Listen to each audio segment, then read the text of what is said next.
Five cinema வியூவர்ஸ்க்கு ஒரு பெரிய hi. நான் உங்க விஜய் சத்யா. ஸோ இன்னைக்கு இந்த வீடியோவில் வந்து என்ன பார்க்க போறோம் அப்படின்னு பார்த்தீங்கன்னா, ஒரு செம்ம படத்தோட ரிவ்யூ தாங்க பார்க்க போறோம். அதாவது அங்கம்மாள் அப்படின்ற படத்தோட ரிவ்யூ தான். ஸோ இந்த ரிவ்யூ அப்படின்றத தாண்டி இந்த படம் எனக்குள்ள என்ன இம்பாக்டை ஏற்படுத்துச்சு அப்படின்றத தான் இந்த வீடியோவில் பார்க்க போறோம்.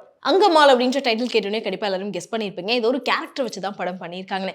ஸோ இந்த அங்கம்மாள் யாரு, இந்த படம் என்ன சொல்ல வருது அப்படின்றத பற்றி ஃபுல்லாக இந்த வீடியோவில் பார்த்துடலாம். அதாவது ஃபர்ஸ்ட் இந்த படத்தோட கதை அப்படின்னு கேட்டிங்கன்னா, கிராமப்புறங்களில் இருக்கக்கூடிய கலாச்சாரத்தை மக்கள் மத்தியில் கொண்டு போய் சேர்க்கறதுக்காக வந்து ட்ரை பண்ணியிருக்காங்க.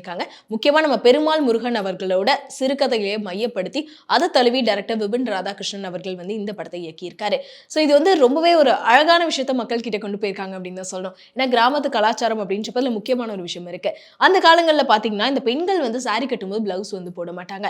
ஸோ இப்பவுமே நிறைய பேர் அதை ஃபாலோ பண்ணிட்டு இருக்காங்க. நிறைய கிராமங்களில் பார்த்தீங்கன்னா பாட்டிகள்லாம் பார்க்குறப்போ சாரி கட்டுவாங்க, பட் பிளவுஸ் வந்து போடாம தான் கட்டியிருப்பாங்க. ஸோ அந்த ஒரு விஷயத்தை வச்சு தான் இந்த ஃபுல் படமும் வந்து எடுத்திருக்காங்க. ஸோ எப்படிப்பா சாரி கட்டும்போது பிளவுஸ் போட மாட்டாங்க, ஓகே அந்த காலங்களில் இது நடந்த விஷயம் தான், இப்போ வந்து மாறிட்டு இருக்கு அப்படின்றப்போ அதை வச்சு இப்படி இவ்வளோ பெரிய படம் பண்ண முடியும் அப்படின்ற டவுட் எல்லாத்துக்குமே வந்திருக்கும். பட் இந்த ஒரு சின்ன விஷயத்தை வச்சு நார்மலாக நம்ம ரியல் லைஃப்ல நடந்த ஒரு ஸ்டோரியை வச்சு இவ்வளோ அழகான படம் கொடுக்க முடியுமா அப்படின்னு கேட்குறப்போ எனக்குலாம் ஸ்டார்டிங் வந்து ரொம்பவே வியப்பாக இருந்துச்சு. ஸோ அதுக்காகவே வந்து டைரக்டர் விபின் ராதாகிருஷ்ணன் அவர்களுக்கு ஒரு பெரிய பாராட்டுகள் தான். ஸோ படத்தோட கதைக்குள்ள போயிடலாம். ஸோ இந்த படத்தில் வந்து நம்ம அங்கம்மாளா கீதா கைலாஷம் மேம் நடிச்சிருக்காங்க. அவங்களோட பசங்களாம் வந்து சரண் அண்ட் பரணி நடிச்சிருக்காங்க. ஸோ இவங்கெல்லாம் முக்கியமான கேரக்டர் நடிச்சிருக்காங்க அப்படின்றத தாண்டி இந்த படத்து மூலமா வந்து ஒவ்வொரு கேரக்டரும் ஒவ்வொரு கதை சொல்லும் அப்படின்ற மாதிரி தான் வந்து ஒரு இம்பாக்டை ஏற்படுத்தக்கூடிய கேரக்டர்ல தான் எல்லாருமே வந்து நடிச்சிருக்காங்க. ஸோ படத்தோட ஆரம்பத்திலே பார்த்தீங்கன்னா நம்ம கீதா கைலாஷம் மேம் இருக்காங்க. ஸோ அவங்களுக்கு 2 பசங்கள் அப்படின்னு சொல்லியிருந்தேன். ஸோ ஒருத்தர் வந்து சரண் வந்து கடைசி பையன், முதல் பையனா பரணி வந்து நடிச்சிருக்காரு.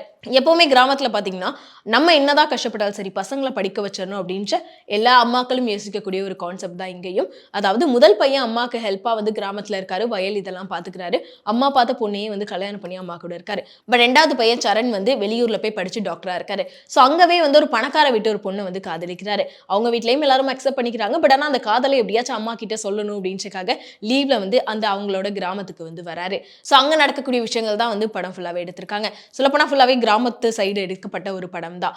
முழுக்க ஐ மீன் திருநெல்வேலி சைட்ல நடக்கக்கூடிய ஒரு கிராமத்துல எடுக்கப்பட்ட படம் அப்படின்னு சொல்லலாம். ஸோ காதலை அம்மா கிட்ட சொல்ல வராங்க அப்படின்றப்போ நார்மலான விஷயம் தான்ப்பா அப்படின்னு சொல்லி தான் யோசிச்சிருக்காங்க. பட் இவர் எப்படியா லவ் சொல்லிடலாம் அப்படின்னு தான் வராரு. ஆனா இங்க வந்து பார்த்தா அப்படியே தலைகீழா நடந்ததே வேற. ஏன்னா அவங்களோட அம்மா அங்கம்மாள் அவங்களோட மருமகளையும் அவரோட மூத்த பையன் பரணியையும் வந்து எப்படி நடத்துறாங்க, ஸோ அவங்க அம்மா எப்படி இருக்காங்க, அந்த டிரான்ஸ்ஃபர்மேஷன்லாம் பார்த்துட்டு இவருக்கு ஒரு பெரிய ஷாக். இப்படி இருக்காங்களே, இப்போ வந்து நிறைய பேர் மாறிட்டு இருக்காங்க, காலங்கள் மாறிட்டு இருக்கு, நம்ம அம்மா மட்டும் ஏன் இப்படி இருக்காங்க, முக்கியமாக வந்து பொண்ணு வீட்டிலேருந்து இங்கே வந்து பார்க்க வராங்கன்றப்போ நம்ம அம்மா கொஞ்சம் டீசெண்டாக இருக்கணும், ஸோ வந்து சாரி கட்டுறாங்க பட் பிளவுஸ் கூட போட மாட்டாங்க, பிளவுஸ் போட்டு சாரி கட்டணும் அப்படின்ற மாதிரியெல்லாம் வந்து அவர் வந்து யோசிக்கிறாரு. ஸோ அவங்க அம்மாவை வந்து பிளவுஸ் போட சொல்கிறாங்க, அவங்க போட்டாங்களா இல்லையா அப்படின்றதான் படத்தோட முழு கதையும். ஸோ இதை கேட்குறப்ப வந்து நமக்கே வந்து ஓகே பையன் சொல்கிறா அம்மா போட போறாங்க, இதுல என்னப்பா அப்படின்னு தானே யோசிக்கிறீங்க. பட் நார்மலான ஆளா இருந்தா பரவாயில்ல, இது நம்ம அங்கம்மாளாச்சே, அங்கம்மாள் அப்படின்ற ஒரு கேரக்டரே வந்து ரொம்ப இம்ப்ரெசிவான ஒரு கேரக்டரா இருக்கும். ரொம்ப போல்டான ஒரு லேடி. ஸோ தனியா வந்து எல்லா வேலைகளையும் செஞ்சு பசங்களை வந்து படிக்க வச்சிருக்காங்க. முக்கியமா பார்த்தீங்கன்னா ரொம்ப போல்டான ஒரு ஆள் அப்படின்னு சொல்லிட்டு அவங்களோட ஆட்டிடியூடே வந்து ஒரு மாதிரி மாசா இருக்கும். ஸோ பார்க்கறக்கே வந்து செம்ம கெத்தா இருப்பாங்க. சுருட்டெல்லாம் அடிச்சுட்டு டிவிஎஸ் ஓட்டிட்டு எல்லா வீடுகளுக்கும் போய் பால் ஊத்துற வேலையும் செய்வாங்க. ஸோ அவங்களை பார்க்குறப்ப நிறைய பேர் வந்து இவங்க கிட்ட வாய் கொடுத்தா அவ்வளோதான்ப்பா அப்படின்னு சொல்ற அளவுக்கு வந்து எல்லாரும் பயப்படுவாங்க அவங்கள பார்த்தாலே.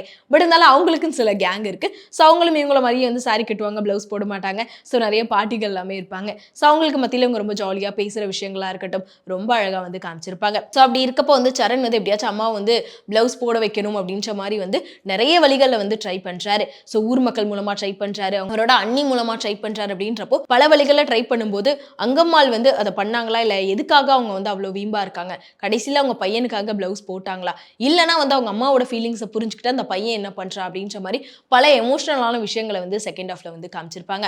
முக்கியமா இந்த படத்துல பேசக்கூடிய ஒரு விஷயம் என்னன்னு கேட்டீங்கன்னா, அங்கம்மாளோட கேரக்டர் அப்படின்ற மாதிரி சொல்லிட்டேன், தான் நினைச்சதை மட்டும் தான் நான் செய்வேன் அப்படின்ற மாதிரி ஒரு கேரக்டர் அப்படின்னு தாங்க சொல்லணும். ரொம்ப ஆட்டிடியூடான ஒரு கேரக்டர். நான் எனக்கு இது வேணும் அப்படின்னா இது வேணும், நான் இதை தான் செய்வேன், நீங்க யாரும் என்கிட்ட இது சொல்லாதீங்க அப்படின்ற மாதிரி. அதாவது அங்கம்மாள அதிகாரமாவோ இல்லைனா அடக்குனாவோ அவங்களுக்கு பிடிக்காது, அதை செய்ய மாட்டாங்க.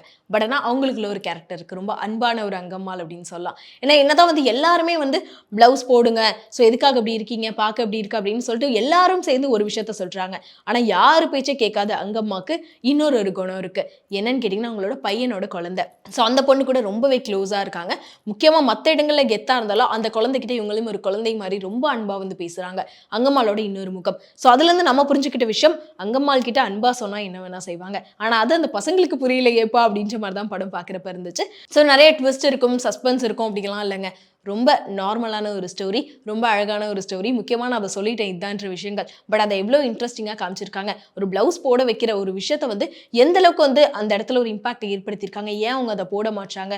ஸோ மத்தவங்க எப்படி அவங்கள ட்ரீட் பண்றாங்க? அவங்களோட மைண்ட் செட் என்ன? அந்த பையனோட மைண்ட் செட் என்ன? அப்படின்னு சொல்லிட்டு நெறைய பேத்து கூட கனெக்ட் ஆகுற மாரி வந்து ரொம்ப எமோஷனலாவும் சரி, இதே மாரி பல கேள்விகள் நமக்குள்ளேயே வந்து எழ வைக்கிற அளவுக்கு ஒரு இம்பாக்ட்ட ஏற்படுத்தியிருக்காங்க அப்படின்னு தான் சொல்லணும். ஏன்னா, இப்ப நெறைய பேர் வந்து இந்த கமர்ஷியலான படங்கள் எல்லாமே பார்த்துட்டு இருக்கோம். பட் கிராமப்புற கதைகள்ல கிராமத்தோட கலாச்சாரத்த பத்தி இப்ப பேசக்கூடிய நெறைய படங்கள் வந்துட்டு இருக்கு. ஸோ அந்த படங்கள் எல்லாமே வந்து மக்கள் மத்தியில பெரிய வரவேற்பும் அது கிடைச்சிட்டு இருக்கு அப்படின்னு தாங்க சொல்லணும். ஏன்னா இப்ப இருக்கவங்களுக்கு கிராமங்கள் இப்படி நடக்குது, இல்ல அப்படின்ற விஷயம்லாம் அவ்வளோ பேத்துக்கு தெரிஞ்சது கிடையாது. பட் அத இவ்வளோ அழகா டெலிவர் பண்ணலாம். மக்கள் மத்தியில ஆரம்பத்துல இருந்து எண்டு வரைக்குமே எங்கேயுமே போர் அடிக்காம, ஒரு நமக்கே ஒரு அந்த இன்ட்ரெஸ்ட்ட ஏற்படுத்தி, முக்கியமா அந்த கேரக்டர்லாம் நம்ம கூட கனெக்ட் பண்ணி வந்து பார்க்க வச்சிருக்காரு அப்படின்றப்போ, கண்டிப்பா இந்த டீம்க்கே வந்து ஒரு பெரிய சல்யூட் அப்படின்னு தான் சொல்லணும். ஏன்னா எல்லாருமே வந்து அந்த கேரக்டரா வாழ்ந்திருக்காங்க. பார்க்குறப்ப உண்மையாலுமே இந்த கிராமத்துல பொறந்து வளர்ந்தவங்க மாரி, முக்கியமா கீதா கைலாஷம் மேம்.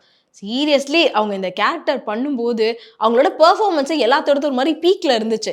ஒரு குறை கூட இந்த இடத்துல சொல்ல முடியாது. ஸ்க்ரீன் பிளேவா இருக்கட்டும், மியூசிக்கா இருக்கட்டும், அதுல வரக்கூடிய சாங்ஸா இருக்கட்டும், இல்ல ஆக்டிங் அந்த சின்ன குழந்தையோட ஆக்டிங்கா இருக்கட்டும். ஸோ எல்லாருமே வந்து அந்த கேரக்டராவே வந்து அப்படியே வாழ்ந்திருக்காங்க படம் ஃபுல்லாவே. ஸோ படத்துல வந்து பாசிட்டிவ், நெகட்டிவ் அப்படின்னு இருக்கும். பட் இந்த படம் வந்து நான் பாசிட்டிவ், நெகட்டிவ் இங்க லேக் ஆச்சு அப்படின்லாம் எதுவுமே சொல்ல விரும்பல. ஏன்னா இந்த படம் எனக்குள்ள ஒரு இம்பாக்ட் ஏற்படுத்தி இருந்துச்சு. முக்கியமா வந்து நெறைய பேட் வேர்ட்ஸ் எல்லாமே படத்துல பேசியிருக்காங்க. கீதா கைலாஷம் மேம் நெறைய சுருட்டெல்லாம் அடிச்சிருக்காங்க. ஸோ இதெல்லாம் தப்பு, இதெல்லாம் பண்ணலாமா அப்படின்ற மாரி கூட நெறைய பேர் கேள்வி எழுப்பியிருப்பாங்க. பட் இருந்தாலுமே அது தப்புன்றத அவங்களோட ஆக்ஷன் மூலமா சில விஷயங்கள காமிச்சிருக்காங்க. அதே மாரி என்னதான் பேட் வேர்ட் பேசினாலும் ஊருக்குள்ள இப்படிதான் பேசிப்பாங்க. ஸோ இந்த மாரி தான் வந்து பேச்சுக்கள் இருக்கும். ரொம்ப ஓப்பனா பேசிப்பாங்க நெறைய விஷயங்கள கூச்சப்படாம அப்படின்ற மாரி டயலாக் எல்லாமே ரொம்ப அழகா வந்து குடுத்திருந்தாங்க. ஸோ டைரக்டர் வந்து டோட்டலா என்ன வந்து மக்கள் கொண்டு போய் சேர்க்கணும்னு நெனச்சாரோ, அத ரொம்ப அழகா கொண்டு போய் சேர்த்திருக்காரு. முக்கியமா கேஸ்டிங் வந்து ரொம்ப பக்காவா வந்து செலக்ட் பண்ணியிருக்காரு. ஸோ கண்டிப்பா இந்த படம் வந்து அவார்ட் வாங்கக்கூடிய ஒரு படம் அப்படின்னு சொல்லி இந்த படத்துக்கு அவார்ட் கிடைச்சா நான் பர்சனலி ரொம்ப ஹாப்பியா ஃபீல் பண்ணுவேங்க. ஏன்னா படம் பார்க்குறப்ப இவங்களோட கீதா கைலாஷம் மேம்க்குலாம் கண்டிப்பா அவார்ட் கிடைச்சிரும்ப்பா. ஏன்னா அந்த அளவுக்கு ஒரு பெர்ஃபார்மன்ஸ் அப்படின்னு சொல்லிட்டு எல்லாருமே வியந்து பார்த்தோம்.